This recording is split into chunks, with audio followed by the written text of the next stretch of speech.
Hi, it's Congresswoman Jan Schakowsky. I'm doing my pans and plans from home right now. That's where I'm at because most of the Congress is on break. But some of the Congress, like the Intelligence Committee, is working right now on this incredible time that we're facing, a time of impeachment inquiry in the United States of America. Only a few times in history has that ever happened.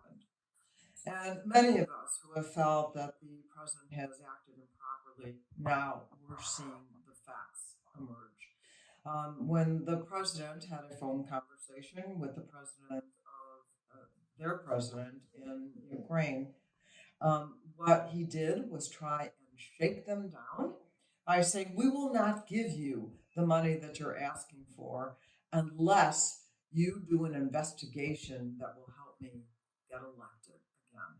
Do an investigation of so called corruption, no proof at all, in fact, to the contrary, of the Bidens, Joe Biden and his son Hunter, that he thought he could use as a weapon against an opponent in an election. That is, that President Trump thought he could. And this is not only a high crime and misdemeanor in and of itself, but it's also against the law to do that, to bring in a foreign government.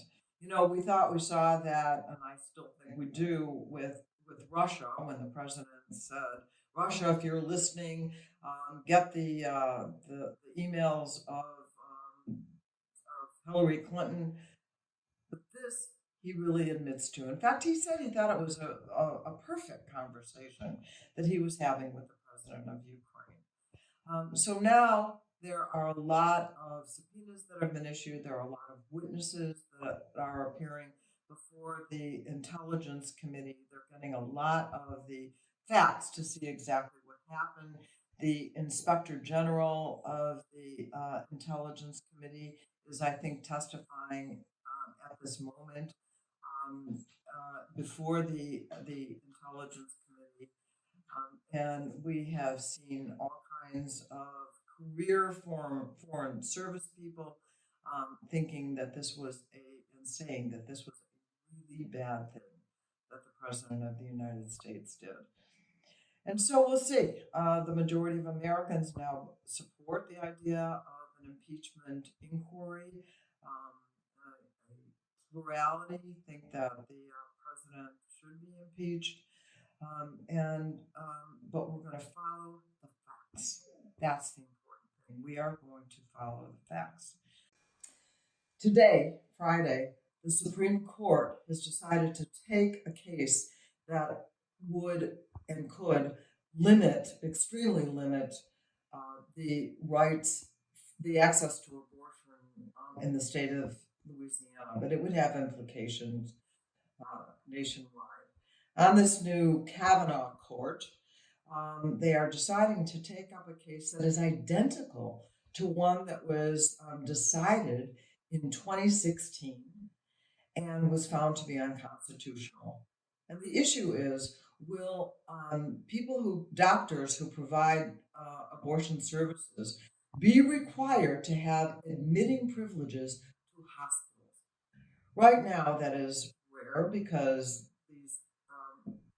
these safe and legal abortions, are provided in clinics, Planned Parenthood clinics, and other community-based clinics around the country.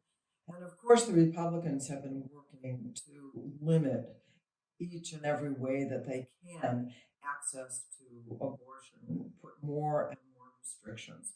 This would be a severe one. There would only be one doctor in the whole state of Louisiana that would be eligible to perform abortions.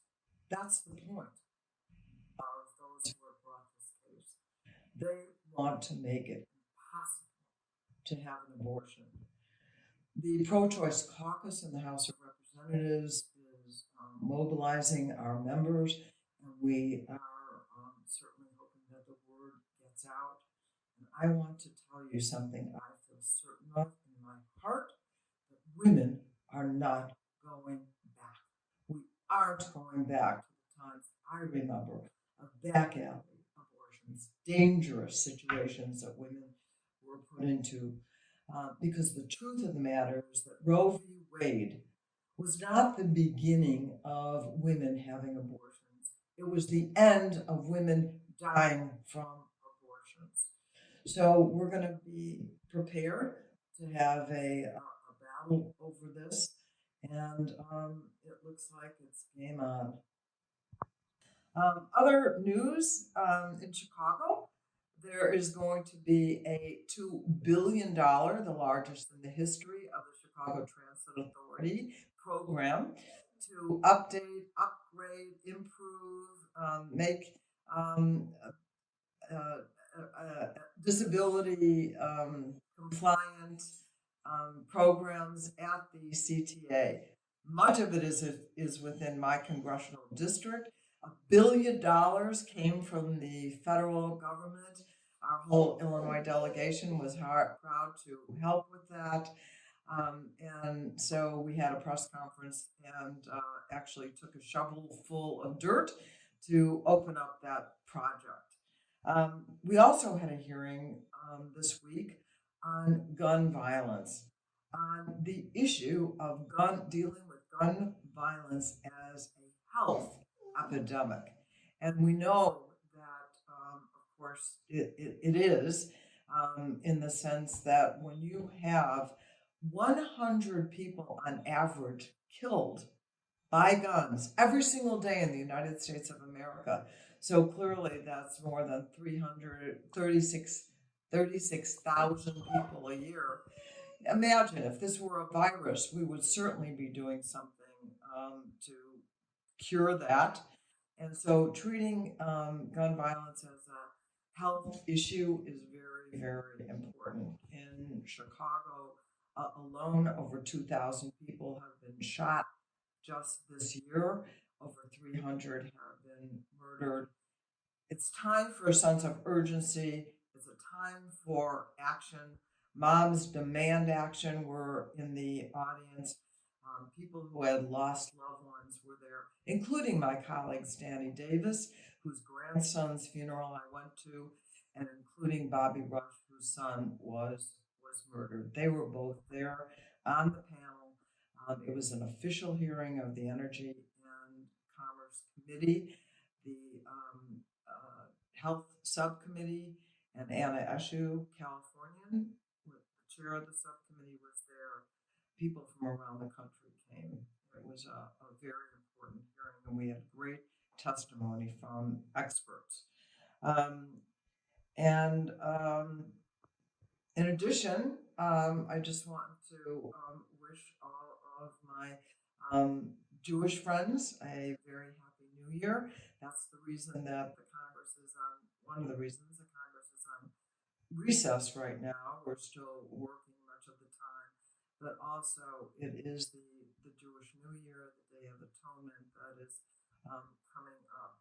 So actually, to all of you, I wish you a very healthy and a happy New Year, and I will talk to you next week. Thank you for watching my video. Make sure you subscribe to my YouTube channel and follow me on Instagram, Twitter, and Facebook, where my handle is @Jan Schakowsky.